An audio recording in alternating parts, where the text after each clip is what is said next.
We are with Representative Sharon Wylie from the 49th District. How are you today? I'm great. So this is the fourth week of session. Fourth week, yes. And what's new? Well, the committees are working really hard, looking at a lot of different bills. I will be testifying this week on one of my most important bills that means a whole lot to our local community, and that's the lift bill.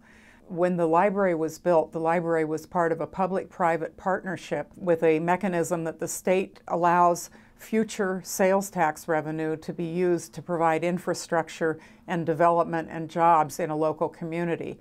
And the City of Vancouver, with other partners, put together a really dynamite project. And we have the library, and a lot of individuals have contributed a lot of money to that, as well as the taxpayers. And that's part of a larger project. And what I found out was that the slowdown in the economy had some unintended consequences where the City of Vancouver would lose over $1 million and the state would lose even more if the project wasn't extended a little bit, because the slowdown in the economy would have forced a late start, and then there wouldn't have been enough time to do the things that would fully realize the project. But what is LIFT? LIFT is something that the state has done very cautiously that has proven itself to be a really valuable tool. Most other states have something called tax increment financing. We don't have anything like that because of how our Constitution is written. So the state had to come up with a mechanism that was safe for the taxpayers, but would also generate allow local governments and the state to jointly invest in projects that would produce more sales tax revenue down the road. And so what happens is that the state says, when this project is built out, we will take a little less sales tax so that the cost of this infrastructure can be paid for with that sales tax revenue. And they've only done a few projects. Vancouver was very competitive, and they did a project. And because of the slowdown in the economy, the project needed a little bit more time. All the partners are still in place, and the project is going to be very robust. But the LIFT program began in 2006. Right. And your bill will extend it till when? It allows the City of Vancouver to start it a little bit later. Things are supposed to be built out over a certain time period, and if you don't start at the right point without putting the end point out a little bit, everything has to be scaled down into a smaller time place. Right. It's very complicated, and the state's been very cautious about it. This was something that people really worked hard on. It's fairly complex, but it's based on revenue that they know they're going to get. It's very conservatively estimated. Mm-hmm. And because it's so expensive to put in public infrastructure, you need lots of creativity in how you go about it. Mm-hmm. And another bill that I know you're very excited about is your license plate bill. This bill came to me from people that are just regular citizens, and a lot of good ideas come from citizens.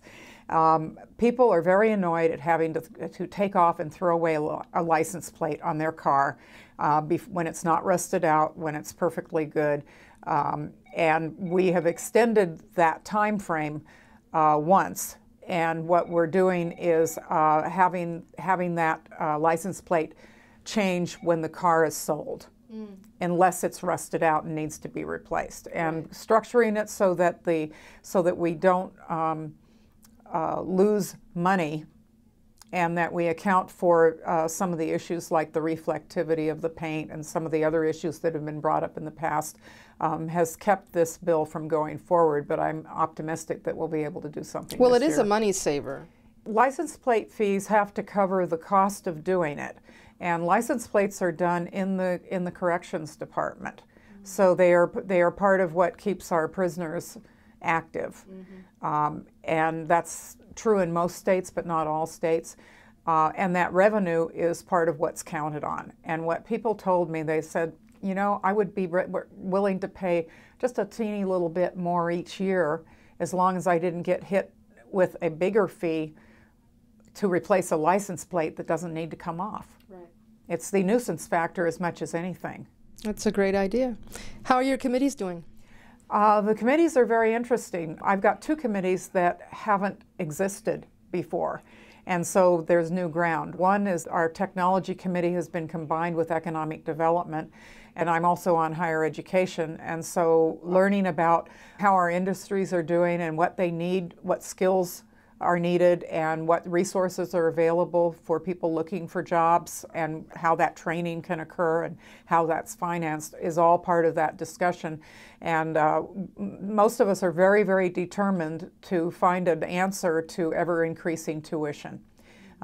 People need to be able to get training when they need it, and so we're looking at a variety of methods to do that, including new scholarship money. We're looking at educational and training in smaller bites so that people can take it in smaller bits. And then the other committee is the Government Accountability Committee, where we will be looking at some of the lean management proposals that the governor is in the process of developing. We are dealing with implementing the marijuana initiative, which always gets a lot of response when I talk about that. And plus, we had a liquor initiative that has caused some consternation and disruptions in different systems of business, and so solving those problems that have come up and trying to be fair to everybody is part of what this committee is grappling with. All right, well, you've been very busy, and it looks like it's just going to get busier from now. Yes, it is. All right, well, thank you, and we'll see you next time. All right.